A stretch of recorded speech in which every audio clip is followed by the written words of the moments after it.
Very honored to be here in such esteemed researcher company. I am at the very beginning of my doctoral research, and so what I'm going to share is more a thinking process at this time, rather than a definitive framework that will evolve over the next 3 years.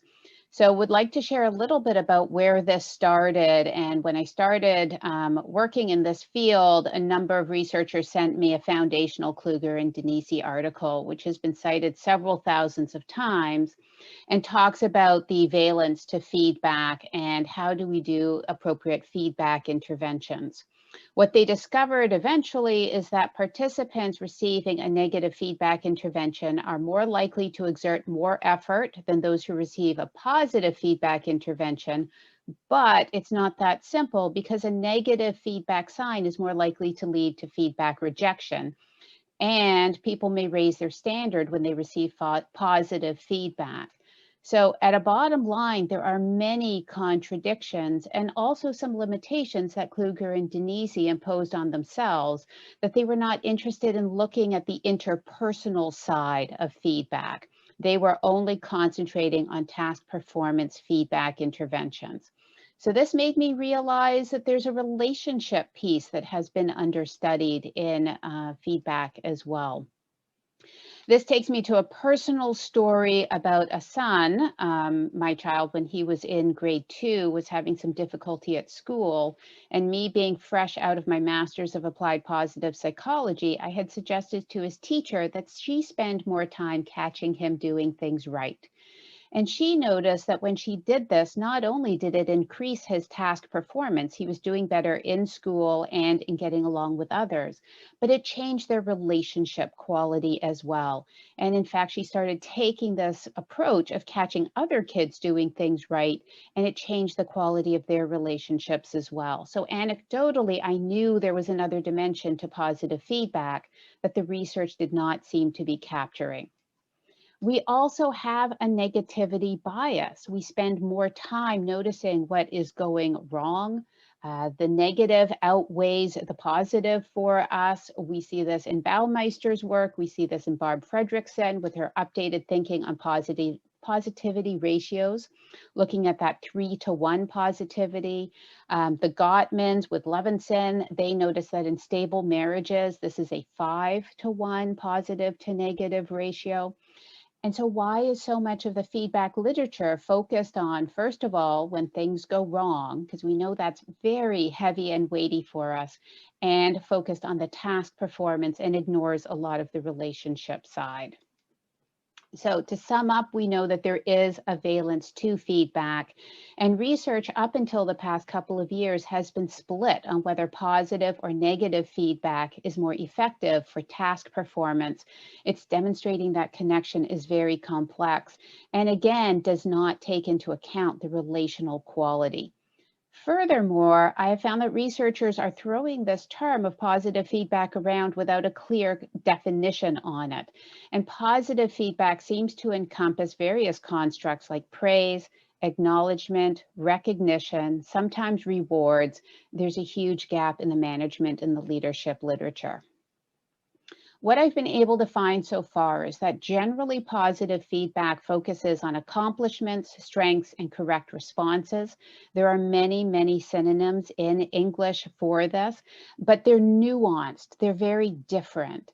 And so somebody might leave a job because they're not getting enough acknowledgement or recognition, but that's very different from praise. People do not want praise if they are already good performers.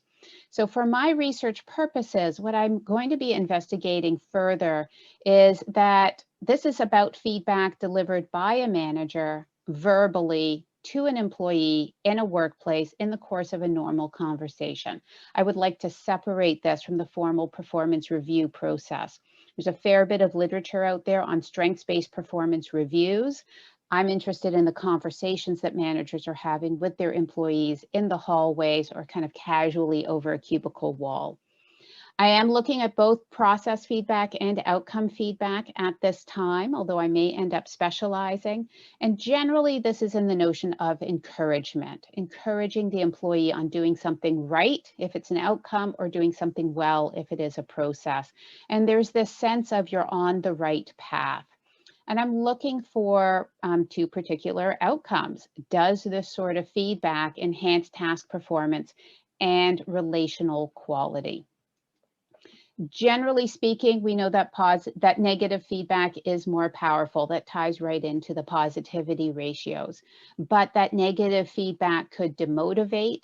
Research shows we don't learn from it very effectively. We learn less from failure. Positive feedback provides that sense of accomplishment, motivation, and being valued.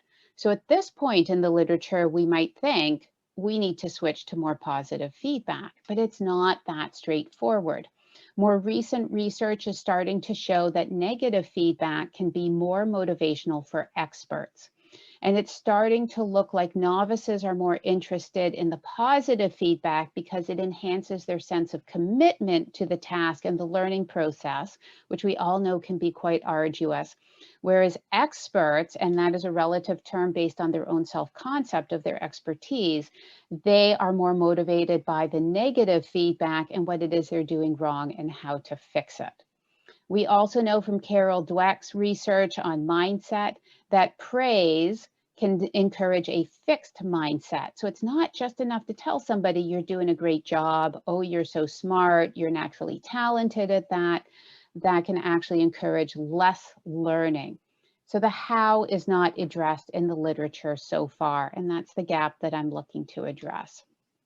So how to deliver positive feedback? There is no research-based model for this yet. What I can extrapolate is this needs to be honest, authentic, and individualized, just as we would expect with negative or what gets called sometimes constructive feedback. And so elements from feedback-seeking behavior might also be relevant here. We know that when employees engage in more feedback-seeking behavior, they're more likely to improve in their task performance because of the feedback that they are getting.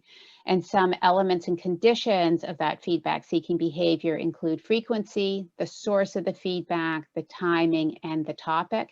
And generally speaking, higher quality feedback is more timely and specific. And then going back to the positive psychology research, we want to be mindful of the positivity ratio, that 3-to-1 or 5-to-1. And we're praising effort, hard work, not just the outcomes and not just blanket praise. So my doctorate research is continuing. I would love to hear from people and I will look forward to the questions document. But at this point, I'm suggesting we need to reclaim feedback. There has been a connotation, at least in the English language, that when we say, I'd like to give you some feedback, people tense up. They're expecting the negative feedback. They're expecting a blow. And really, that's not what feedback is. The term itself is a fairly neutral term. We want to make sure that positive feedback gets incorporated in there as well. This is not about the feedback sandwich. Let me say something good, then I'm going to say something bad, then I'm going to say something good to cushion the blow. Research is showing that is not effective. And we need to get away from the seagull move where a manager just swoops in, poops all over everything, tells you about the bad things that you're doing, and then leaves. We need to educate managers better about how to deliver positive and constructive feedback. What the research is showing so far is that intentional, in the moment, positive feedback is beneficial, especially for novices, when there is a trusted relationship there with the feedback provider, when the feedback is timely, specific, and meaningful. And those conditions are set, the feedback does improve task performance from the feedback recipient. It does improve the relationship between the two, and it's looking like that's a bilateral relationship. And it increases feedback-seeking behavior, which then introduces virtuous upward spirals of feedback and task performance. So I have a number of references that when you get the recording, if you would like to dive into, please feel free to do so. And thank you very much. If anybody would like to contact me, my email address is there. Please reach out on LinkedIn. I am on Twitter as well. Thank you very much for your time and attention. Thank you, Lisa. Yes, it's a great presentation. Lovis, do we still have some minutes for questions? We have 5 minutes left, yeah. Okay, so does somebody want to make a live question? Please raise your hand and Lovis will unmute you. And if not, I'll check the questions. I can start with the questions in the document.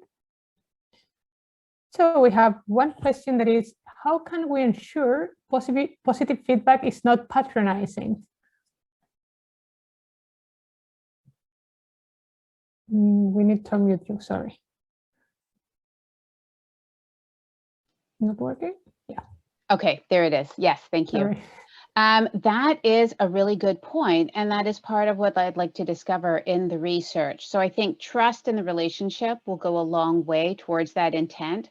We also know that people have confirmation biases, and so if you like somebody, you're more likely to receive that feedback from if you don't like somebody and someone gives you the exact same feedback in the exact same tone, you may receive it more cynically.